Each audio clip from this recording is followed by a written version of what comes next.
آج ہم بات کر رہے ہیں 100 روپے والے پرائز بانڈ کی قرعہ اندازی کی۔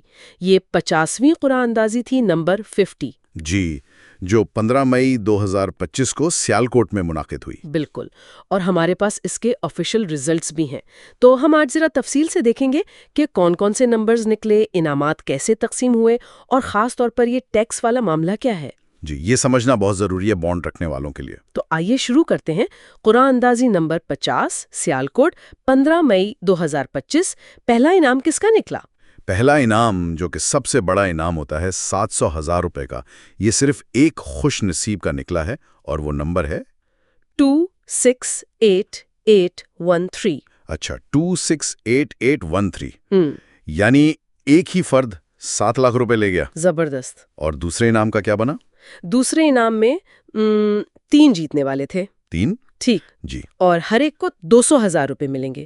یہ نمبرز ہیں، پہلا ہے 009914، دوسرا 298412، اور تیسرا 886501۔ دوسرے انعام والے اور تیسرا انعام، اس میں تو کافی لوگ ہوتے ہیں عموماً۔ جی ہاں، بالکل۔ تیسرے انعام کی رقم فی کز 1000 روپے تھی، اور یہ کل 1199، مطلب تقریباً 1200 لوگوں میں تقسیم ہوا۔ 1200 لوگ، ٹھیک۔ تو یہاں جیتنے والوں کی تعداد کافی زیادہ تھی۔ یہ تو ہو گئی انعامات کی بات، لیکن اصل چیز جو اکثر لوگ جاننا چاہتے ہیں وہ ہے ٹیکس کا معاملہ۔ مطلب انعام تو نکل آیا، پر ہاتھ میں کتنا آئے گا، یہ بڑا سوال ہے۔ بالکل، یہ بہت اہم نکتہ ہے۔ دیکھیں، انعامی رقم پر ٹیکس لاگو ہوتا ہے، اور یہاں فائلر اور نان فائلر کا فرق بہت نمایاں ہے۔ اچھا، وہ کیسے؟ جو لوگ فائلر ہیں، یعنی اپنے انکم ٹیکس ریٹرنز جمع کرواتے ہیں، ان کے لیے انعام پر کٹوتی صرف 15% ہے۔ صرف 15%؟ ٹھیک۔ لیکن جو نان فائلر ہیں، یعنی گوشوارے جمع نہیں کرواتے، ان پر ٹیکس کی شرح 35% ہے۔ 35%؟ یہ تو دگنے سے بھی زیادہ فرق ہو گیا۔ جی بالکل، بہت بڑا فرق ہے۔ مثال سے سمجھاتی ہوں۔ پہلا انعام 7 لاکھ کا ہے نا؟ جی۔ تو فائلر کا ٹیکس بنے گا 1,05,000 روپے، جبکہ نان فائلر سے 2,45,000 روپے کٹیں گے۔ اوہ، یعنی تقریباً 1.5 لاکھ روپے کا فرق صرف فائلر یا نان فائلر ہونے کی وجہ سے۔ بالکل۔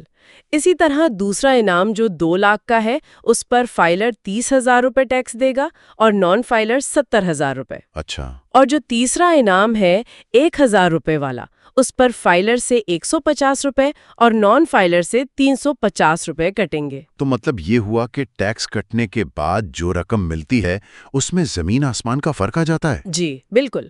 ٹیکس کے بعد فائلر کو پہلے انعام میں سے ملیں گے 595,000 روپے، دوسرے میں سے 1,70,000 روپے، اور تیسرے میں سے 850 روپے۔ 850 روپے 1000 میں سے، ٹھیک ہے۔ لیکن یہاں ایک اور بات بھی ہے۔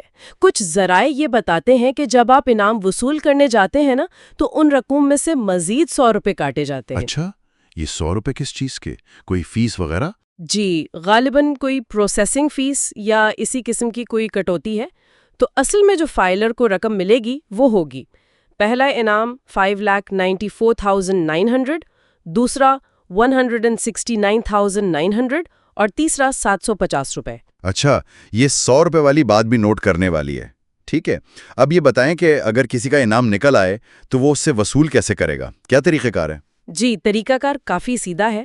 آپ کے پاس قرعہ اندازی کی تاریخ سے 6 سال کا وقت ہوتا ہے۔ 6 سال کافی لمبا عرصہ ہے۔ جی، 6 سال۔ اس دوران آپ اپنا انعام کلیم کر سکتے ہیں۔ آپ کو اپنا اصل والا پرائز بانڈ لے کر جانا ہوگا۔ ٹھیک ہے، اوریجنل بانڈ، اور ساتھ میں اپنے قومی شناختی کارڈ یعنی CNIC کی ایک کاپی۔ صحیح۔ کہاں جانا ہوگا؟ آپ نیشنل سیونگ سینٹر کی کسی برانچ جا سکتے ہیں، یا پھر اسٹیٹ بینک آف پاکستان کی کسی مجاز برانچ۔ ہاں، ایک بات یاد رکھنے کی ہے کہ اگر آپ فائلر ہیں اور پہلا انعام جیتا ہے تو آپ کو اسٹیٹ بینک ہی جانا پڑے گا۔ اچھا، پہلا انعام صرف اسٹیٹ بینک سے ملے گا فائلر کو؟ جی، اور ٹیکس کی کٹوتی اسی وقت ہو جائے گی جب آپ انعام وصول کریں گے۔ یہ ساری معلومات بہت کارآمد ہیں، اور آج کل تو سب کچھ آن لائن بھی چیک ہو جاتا ہے۔ جی بالکل، نیشنل سیونگ کی ویب سائٹ ہے، وہاں آپ نہ صرف یہ تازہ ترین نتائج دیکھ سکتے ہیں، بلکہ پرانے جتنے بھی ڈراز ہوئے ہیں ان کے نتائج بھی موجود ہیں، سرچ بھی کر سکتے ہیں آسانی سے۔ یہ تو بہت اچھی سہولت ہے۔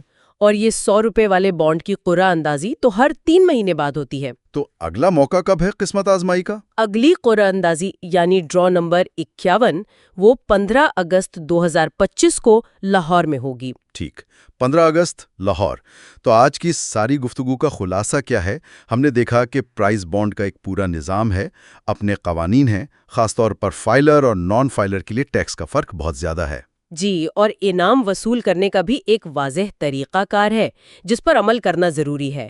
6 سال کی مدت، اصل بانڈ، شناختی کارڈ۔ بالکل۔ اور آخر میں ایک بات جو مجھے لگتا ہے غور طلب ہے، وہ یہ کہ ٹیکس کٹوتی کے بعد جو رقم ہاتھ آتی ہے اس میں اتنا بڑا فرق ہے، تو کیا یہ نظام، مطلب یہ ٹیکس کا فرق، لوگوں کو ٹیکس فائلر بننے کی طرف راغب کرنے میں واقعی مؤثر ثابت ہو رہا ہے؟